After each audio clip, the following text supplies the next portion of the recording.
جس دن سے آپ نے کہا تھا اسی دن میں نے اس بات پر عمل کیا، گھر کا دروازہ بند رکھنا شروع کیا۔ چند دنوں کے اندر آہستہ آہستہ تمام پریشانیاں ختم ہو گئی۔ میں یہ جاننا چاہتا ہوں کہ آخر وہ کون سی وجہ تھی کہ جس کی بنا پر ہمارے گھر میں مصیبتیں آیا کرتی تھی، ہمارے گھر میں برکت نہیں ہوا کرتی تھی، وہ کون سی وجہ تھی؟ بڑے پیر رحمت اللہ علیہ نے کیا جواب دیا، سنو۔ بڑے پیر رحمت اللہ علیہ نے کہا کہ اے میرا مرید کان کھول کر کے سن لے، تیرے گھر کا دروازہ کھلا رہتا تھا، بے نمازی سامنے سے گزرتا تھا، اس کا سایہ تیرے گھر پہ پڑتا تھا، جس کی نحوست کی بنا پر تیرے گھر میں برکت نہیں ہوتی تھی۔ سید الاولیاء، تمام اولیاء کے سردار ہیں، خواجہ عبد القادر جیلانی رحمۃ اللہ، وہ کہہ رہے ہیں بے نمازی تیرے گھر کے سامنے سے گزرتا تھا، اس کا سایہ تیرے گھر پہ پڑتا تھا، اس کی نحوست کی وجہ سے برکت نہیں ہوتی تھی۔ یہاں تو گھر گھر بے نمازی ہے، پھر کہاں ہمارے گھر میں خوشیاں آئیں گی، کہاں ہمارے گھروں میں برکت ہوں گی؟ اس لیے دوستو پہلی فرصت میں نماز پڑھنے کی کوشش کرو۔ اللہ تبارک و تعالیٰ کا کرم اور احسان ہے کہ اللہ نے ہمیں ایمان جیسی دولت سے نوازا ہے۔ اس ایمان کی قدر کرنے والے بنے۔ حضرت موسیٰ علیہ نبی علیہ السلام کے دور میں ایک بڑھیا حضرت موسیٰ پر ایمان رکھتی تھی، آٹا گوندھ رہی تھی، آٹا گوندتے گوندتے نماز کے وقت ہو گیا،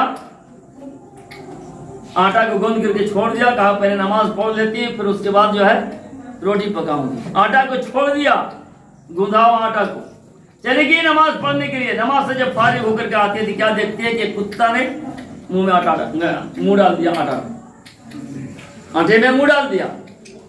اب بڑھیا سوچنے لگی کھاؤں یا نہ کھاؤں، آٹا کو اٹھاتی ہے، حضرت موسیٰ کے پاس پہنچتی ہے، کہتی ہے کہ اللہ کے نبی اس طرح کا معاملہ آیا کہ میں نماز سے فارغ ہوئی تو دیکھا کہ کتا نے منہ ڈال دیا آٹے میں، کھاؤں یا نہ کھاؤں؟ حضرت موسیٰ علیہ السلام نے دیکھا، دیکھنے کے بعد کہا جتنا دور تک منہ ڈالا ہے کتے نے اتنا دور تک آٹا نکال کر کے کاٹ کے پھینک اور باقی آٹا کو پکا آٹا کی روٹی بنا کے کھا لی۔ اس نے ایسا ہی کیا، عمل کیا، ایک نبی کا حکم ہے، عمل کیا اس پر۔ کچھ دنوں کے بعد اسی طریقے سے آٹا گوندھ رہی تھی، آٹا گوندتے گوندتے جو ہے نماز کا وقت ہوا، گوندھا ہوا آٹا کو چھوڑ دیا، کہا پہلے نماز پڑھ لوں پھر روٹی پکاؤں۔ چلی گئی نماز پڑھنے کے لیے، نماز سے فارغ ہو کر کے آتی ہے تو کیا دیکھتی ہے کہ ایک بے نمازی نے آٹا کا ہاتھ لگا دیا۔ آٹا کو اٹھاتی ہے وہ بڑھیا اور حضرت موسیٰ کے پاس پہنچتی ہے اور کہتی ہے کہ آج ایک بے نمازی نے میرے آٹا کو ہاتھ لگا دیا، کھاؤں یا نہ کھاؤں؟ حضرت موسیٰ نے کہا کہ اس آٹا کو پھینک دو، مت کھاؤ، اس آٹا کو پھینک دو۔ کتا نے منہ ڈال دیا تو کہا کہ جتنے دور تک منہ ڈالا ہے اتنے دور تک آٹا کو کاٹ کر پھینک دو اور باقی کا روٹی پکا کر کے کھا لو۔ ایک بے نمازی نے ہاتھ لگایا تو فرمایا کہ آٹا کو پھینک دو۔ کیا حیثیت ہے ہماری، کیا مقام ہے ہمارا، اس کو ہم نے سوچا نہیں ہے، غور و فکر نہیں کیا۔ ایک ایمان والے کی بدولت اللہ تبارک و تعالی دنیا کے نظام کو قائم رکھے ہوا ہے، نظام کو چلا رہا ہے۔ ایمان والا ختم ہو جائے گا تو دنیا کا نظام درہم برہم ہو جائے گا، ختم ہو جائے گا، قیامت آ جائے گی۔ ایک بھی اللہ کا بندہ اللہ اللہ کہنے والا باقی رہے گا تو اللہ تعالیٰ زمین کو باقی رکھیں گے، آسمان کو باقی رکھیں گے، چاند سورج کو باقی رکھیں گے، پوری دنیا کے نظام کو اللہ تعالیٰ باقی رکھیں گے۔ جس دن کوئی اللہ کا نام لینے والا نہیں ہوگا اس دن اللہ تبارک و تعالیٰ حضرت اسرافیل علیہ السلام کو حکم دیں گے، وہ سور پھونکیں گے اور قیامت آئے گی۔ ہم نے اپنی قیمت کو پہچانا ہی نہیں، سمجھا ہی نہیں ہے۔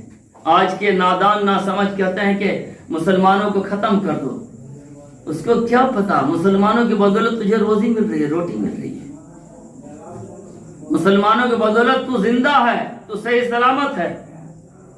ہم گنہگار ہو سکتے ہیں، آپ گنہگار ہو سکتے ہیں، بہت سے ایسے اللہ والے ہیں جو رات رات بھر سجدے میں سر رکھ کر کے اللہ کے سامنے گڑ گڑاتے ہیں، مانگتے ہیں۔ امت کی فکر ہے ان کے سینے کے اندر، ان کے دل کے اندر امت کا درد ہے، رات رات بھر اللہ والے روتے ہیں اس امت کو فکر کر کے، اسے یاد کر کے کہ کیسے امت جو ہے پریشانیوں سے، مصیبتوں سے اس کو چھٹکارا مل جائے۔ ایک سے ایک اللہ والے ہیں، اس لیے دوستو کوشش ہی ہونی چاہیے پہلی فرصت میں نماز پڑھنے کی کوشش۔